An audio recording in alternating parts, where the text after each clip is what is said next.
One of the fun things as I was going through was trying to take a look at where the library was in the context of the state and the nation. I included information about all the presidents that the library has gone through, and Rosemary Corrin was librarian for 33 years, the longest person to be in charge, and she too, the emphasis on literacy for children, I think, is a key role that the librarians try to play. I was talking about when the new wing was put on, they had Willard Scott from NBC television was here to help dedicate the new wing, which was kind of fun to read about. The other thing that has been strong is community programming. The library has brought in literary figures from the Northwest and nationally to help inform people of what's going on in the world. Currently, the library, the Friends of the Library, sponsors an Explore Oregon program every winter.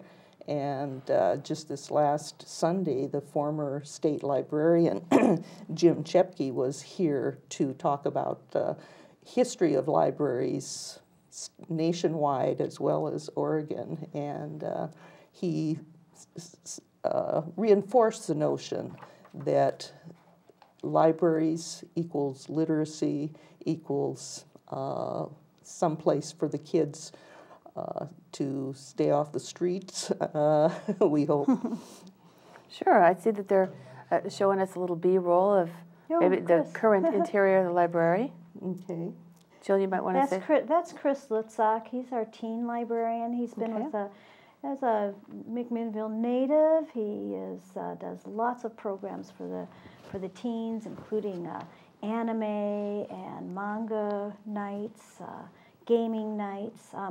I think our technology wall, I mean, we are the place to go for internet access if you do not have it at home, or if your printer's not working at home, or you've had to. And since 2008, as you can imagine, during this current recession, that is a very slow day at the library right there. I mean, normally, all 13 internet computers are completely full. Here's another example of some of the artwork in the library. This was purchased through the Friends of the Library, and they own several statues that are within the library, and it's all part of the city art program.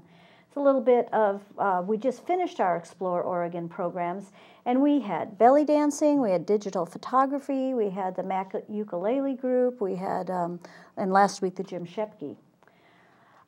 Picture of our self-check machines. You can't see that very well, but one of the things that Jim Shepke said that you will see more and more in libraries is self-service. You'll go in, you'll pick your own hold book off the shelf, you will put it on, you know, and check it out.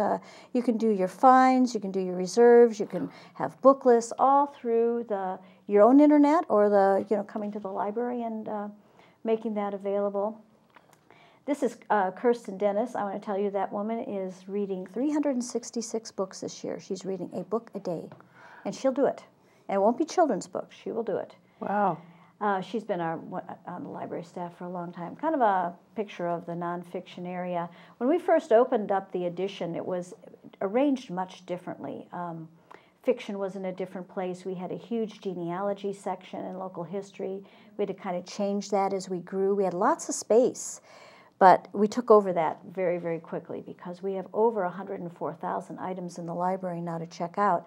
And that doesn't even include our downloadable library ebooks and books on CD and films and our databases that we have online. So many things that you can do without even stepping foot in the library. So can people from their own home computer, can they access They access the library? Yeah, they access the library catalog. They place their books on hold. They pay online. Wow. If they have library fines, they can pay it online. They can set up book lists for themselves. They can see what they've read over the past year or checked out over the past year.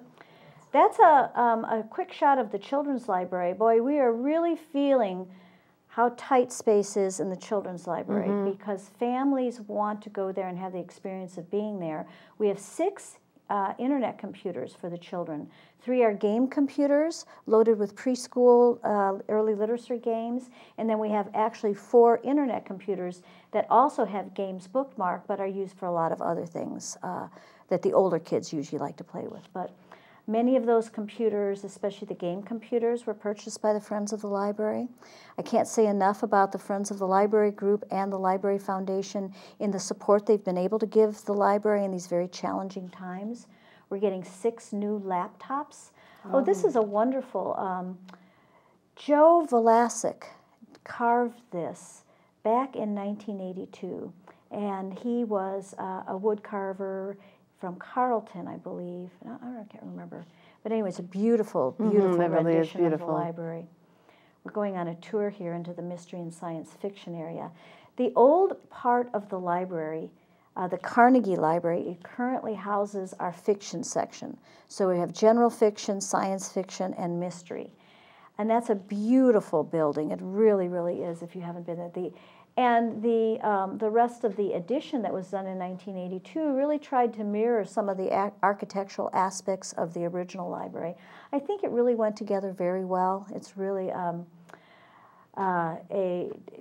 it integrated the architectural styles. The architectural style of the Carnegie building is Prairie School. Prairie School. A lot of times you see Carnegie buildings, the big pillars in front. This is a little different, Prairie School. There's a couple of other libraries. I think the Albany Carnegie Library is of that same. As Jim Shepke said, it was kind of a, you know, $10,000 isn't very much for a building like that. No, there are other Carnegie grants that were like $25,000. That's a quick view of the library website. It's on one of our public access terminals. The library website is very vital. It's changed all the time. We're going to start embedding video clips and that sort of thing in there. So it's always changing. We have a library Facebook and a library blog. Our Facebook's really pretty funny. Very enjoyable to read. Do you have to keep up all that content yourself? Not me. Okay. Not me. We've got some very young librarians that do that, and as just second nature. And I don't even know half the stuff that's going on anymore. And we it's have a very cool, enthusiastic president of the Friends right now who's into Facebook and Twitter. That's what it takes. Yeah. Yeah, he tweets all of our Explore Oregon programs. Oh, great. He's there. It's Jeremy Shinoda. Okay. Oh, Jeremy, of course. Yeah. That's Alice Darton. She's one of our newer librarians, been on the staff for a couple of years.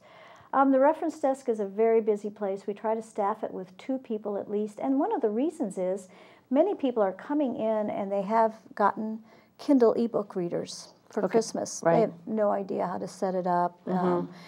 They come in and we have staff that will sit with them practically for 45 minutes or an hour and step them through the whole process of registering their Kindle and how to get books from the library's website that are free. So it is a very hands-on, very, very public service-oriented library staff. They will always have the time to step you through. What's the total number of your staff at this point? Well, right now it's 23. Okay. Now we have many people who work maybe 4 hours a week, and we have people who work 40 hours a week. So we're open 6 days a week. So in order to cover that kind of hours open, we have to have quite a bit of part-time, flexible staff, willing to work weekends and nights, because on Tuesday, Wednesday, and Thursday we're open until 9 o'clock at night. So we're open 51 hours a week, which is, to me, a triumph.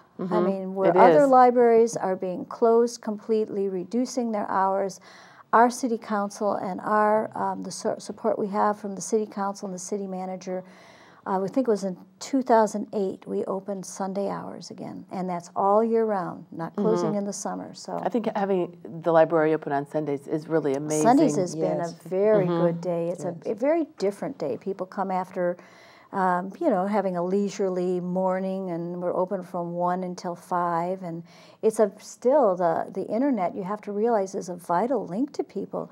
You can't apply for a job by going and getting a sheet of paper application. You have to go to the website for Albertsons or Kmart or Walmart, and here's people who come in and they may not even have an email address, and they have to have an email address, and they've got to get, so we step people through a lot of that. Sure. Food handlers, licenses, test preparation, we have databases for that.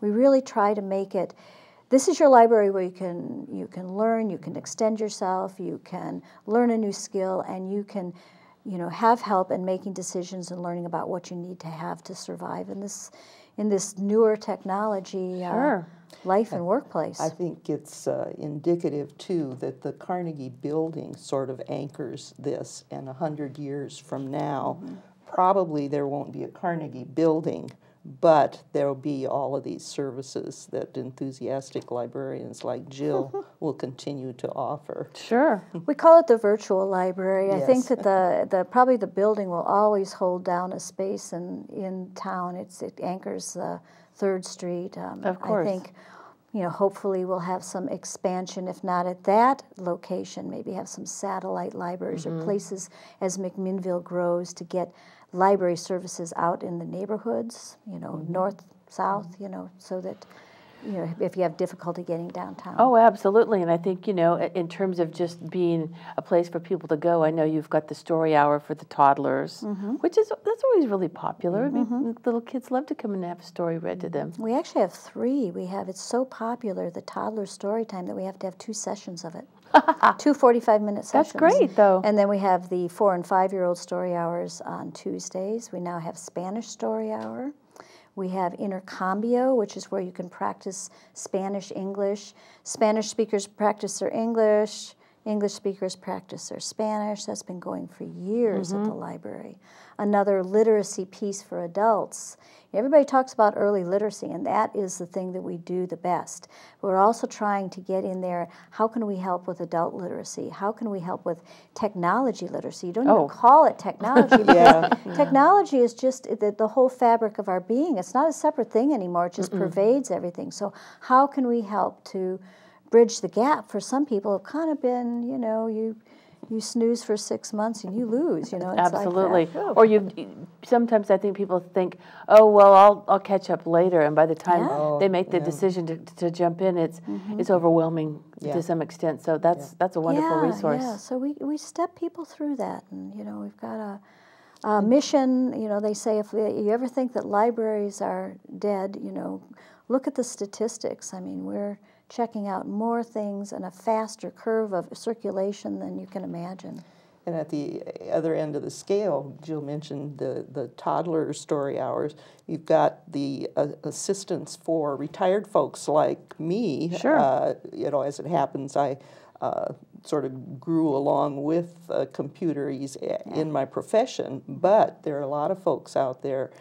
She mentioned learning how to use Kindle and so on, and so there's a lot for the senior citizen there as well. It's an amazing resource for the community, and ladies, I want to thank you so much for being here today. It's been wonderful to hear the stories and find out what's going on. Thank you. Thank you.